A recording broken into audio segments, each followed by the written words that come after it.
Hello students, in this video I will explain about Newton's second law of motion and third law of motion. According to Newton's second law of motion, the rate of change of momentum of a body is directly proportional to the applied force and takes place in the direction in which force acts.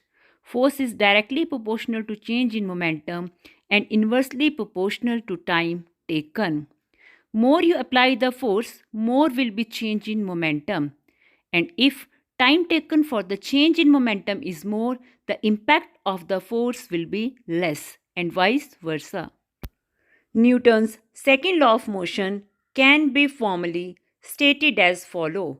The acceleration of an object as produced by a net force is directly proportional to the magnitude of the net force in the same direction as the net force and inversely related to the mass of the object.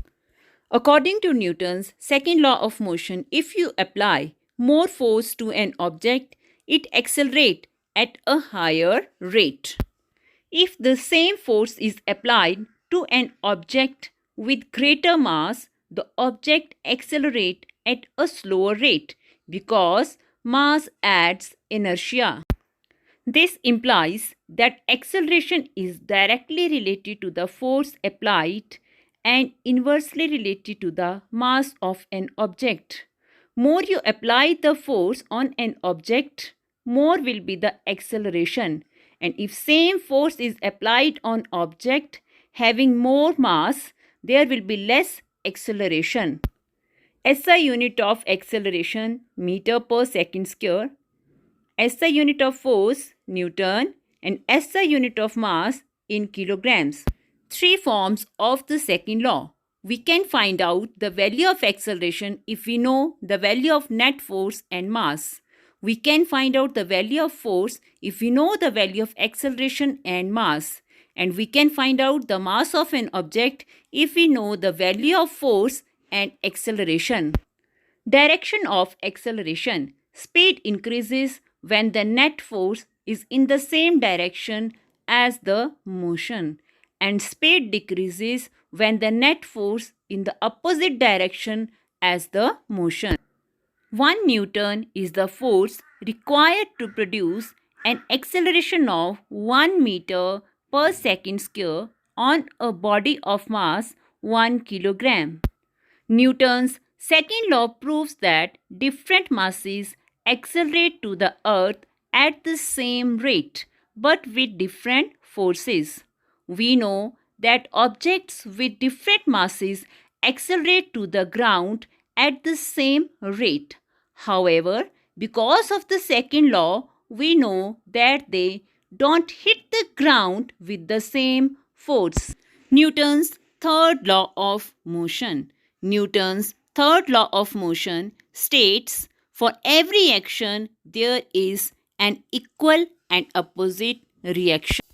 The force exerted by two objects on each other are often called an action-reaction force pair. Either force can be considered the action force or the reaction force. Action and reaction force pair don't cancel because they act on different objects. Students, there can be confusion regarding this point. If two forces are equal and opposite, they may cancel each other. But here, this point you have to remember that why they are not cancelling each other, because these action and reaction forces, they are acting on different objects. Let us discuss some applications of Newton's third law of motion. Rocket propulsion. The reaction of a rocket is an application of third law of motion. Various fuels are burned in the engine, producing hot gases. The hot gases push against the inside tube of the rocket and escape out the bottom of the tube. As the gases move downward, the rocket moves in the opposite direction because of the reaction force. Automobiles propulsion. Consider the motion of a car On the way to a school, a car is equipped with wheels which spin backwards. As the wheels spin backward, they grip the road and push the road backwards. Impact of a moving ball. The baseball forces the bat to the left. An action force. The bat forces the ball to the right. The reaction force. Flying motion of birds. Flying gracefully through the air, birds depends on Newton's third law of motion. As the birds push down on the air with their wings, the air pushes their wings up and gives them lift. Newton's third law in nature. Consider the propulsion of a fish through the water.